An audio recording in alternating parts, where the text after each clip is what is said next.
Accrochez vos ceintures, car ce qui suit n'est rien de moins qu'un séisme diplomatique d'envergure. L'Europe tremble, le monde retient son souffle. Viktor Orban, le patron incontesté de Budapest, vient de décocher une flèche enflammée droit dans le camp de Volodymyr Zelensky. Et pendant que les éclats résonnent, devinez qui reste à la porte. Emmanuel Macron, évincé sans ménagement du cercle des décideurs. Incroyable mais vrai. La France, qui se drape fièrement dans le rôle de chevalier blanc de Kiev, se retrouve reléguée sur le banc de touche. Résultat, une onde de choc qui traverse les chancelleries européennes comme un tsunami. Que s'est-il passé? Pourquoi Orban s'acharne-t-il sur Zelensky? Et qu'est-ce que ça signifie pour l'Ukraine, l'OTAN, l'Union européenne et l'avenir de l'ordre mondial? Restez jusqu'au bout, car on a des informations exclusives, une analyse qui déchire et une prédiction qui va vous couper le souffle.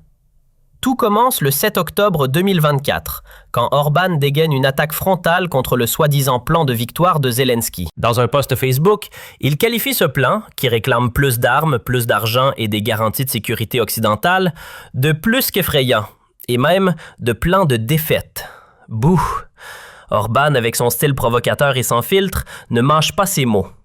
Il accuse Zelensky de pousser l'Europe dans une guerre sans fin, un conflit qui épuise les ressources et divise le continent. Il va encore plus loin en pointant du doigt Ursula von der Leyen, la présidente de la Commission européenne, qu'il accuse d'être la principale responsable de cette stratégie désastreuse.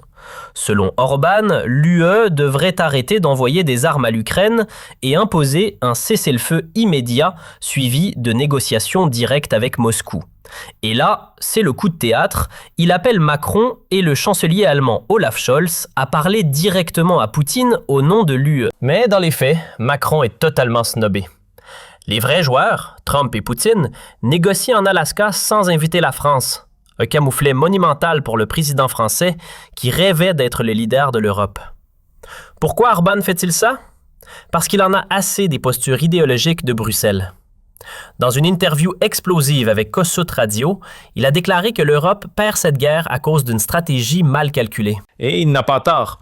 La Russie contrôle environ 20% du territoire ukrainien, avance à l'est à un rythme alarmant, avec des gains récents de 110 km² en une seule journée selon des rapports militaires. Pendant ce temps, l'Ukraine est à bout de souffle, dépendante de 60% de l'aide étrangère pour son budget, avec une économie en ruine et des villes dévastées. Orban, pragmatique, voit ce que Macron refuse d'admettre. Militairement, l'Ukraine ne peut pas gagner. Et pendant que Macron parade avec ses grands discours sur l'autonomie stratégique européenne, Trump et Poutine discutent à huis clos en Alaska, redessinant l'avenir de l'Ukraine sans consulter Paris. Sur X, Allemande de demain résume l'ambiance. Macron voulait être le chef d'orchestre de l'Europe, mais il est hors jeu. Orban, lui, parle directement à Poutine et suit la ligne de Trump. Zelensky, lui, n'a pas laissé passer l'attaque d'Orban. Dans une interview choc avec Valache Online le 10 juin, il qualifie la politique hongroise d'anti-ukrainienne et anti-européenne. Il accuse Orban d'exploiter la guerre pour des gains électoraux en Hongrie, notamment avec des affiches de campagne caricaturant Zelensky et von der Leyen pour mobiliser son électorat avant les élections de 2026. Il utilise mon image sans permission pour sa propagande électorale. C'est malhonnête et indigne, tonne Zelensky. Il lâche une bombe encore plus grosse. L'Ukraine détiendrait des preuves d'activité d'espionnage hongroise sur son sol, avec des photos, des vidéos et des correspondances interceptées. Une accusation explosive qui pourrait mettre le feu aux relations diplomatiques, mais Orban ne plie pas. Sur X, il riposte en qualifiant les critiques de Zelensky de fausses et insiste sur un cessez-le-feu immédiat. Il va même plus loin, en bloquant 6,6 milliards d'euros d'aide européenne à l'Ukraine, provoquant la fureur de Bruxelles, de Berlin et de Paris. Macron, lui, est réduit à un rôle de figurant. Lors d'une réunion du Conseil européen, il a tenté de pousser pour plus de soutien à l'Ukraine, proposant une force européenne de maintien de la paix. Mais Orban l'a snobé, préférant s'aligner sur la vision de Trump et Poutine, un deal pragmatique pour arrêter la guerre, même au prix de concessions territoriales comme la Crimée ou le Donbass. Sur X, Fred Gaulois salue Orban pour avoir remis Macron à sa place et exposé l'impuissance de l'UE face aux vrais décideurs.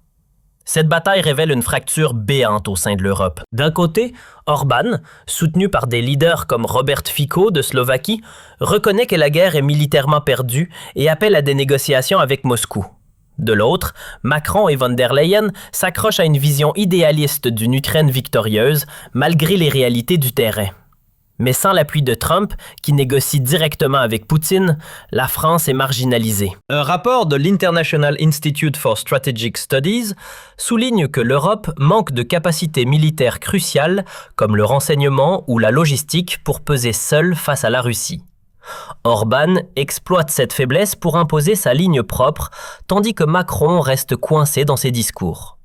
Les conséquences sont énormes. D'abord, Zelensky est fragilisé comme jamais. Déjà en conflit avec Trump après un clash tendu à la Maison-Blanche, il perd des alliés en Europe à cause d'Orbán. Ses accusations d'espionnage contre la Hongrie pourraient lui coûter cher, surtout si elles ne sont pas étayées. Ensuite, Macron est humilié, incapable de contrer l'influence hongroise ou de s'imposer face aux États-Unis et à la Russie. Son rêve d'une Europe unie et puissante s'effondre face aux divisions internes. Enfin, l'UE apparaît comme un tigre de papier, divisé entre les pays de l'Est, comme la Hongrie et la Slovaquie, qui prônent le pragmatisme, et ceux de l'Ouest, comme la France, englués dans l'idéologie. Sur X, AT Europe Realist écrit « Orbán dit tout haut ce que tout le monde pense. L'Ukraine ne peut pas gagner, et Macron vit dans un monde parallèle. » Et maintenant, ma prédiction.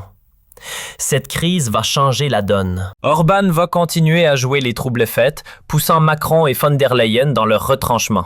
Zelensky, sous pression, risque de céder à un deal imposé par Trump et Poutine qui pourrait inclure la perte de territoires comme le Donbass.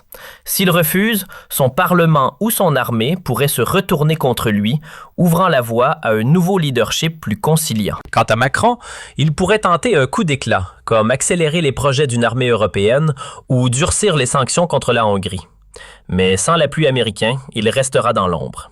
L'Europe risque de sortir encore plus fracturée, tandis que Trump et Poutine redessinent la carte géopolitique. Dites-moi dans les commentaires, Orbán est-il un génie pragmatique qui voit clair ou un traître qui vend l'Europe à Poutine? Et Macron doit-il contre-attaquer ou accepter son exclusion du jeu? Merci d'avoir regardé. Si cette vidéo vous a plu, mettez un pouce bleu, partagez-la avec vos amis et abonnez-vous pour plus de contenu explosif. On se retrouve bientôt pour décrypter d'autres scandales qui secouent le monde.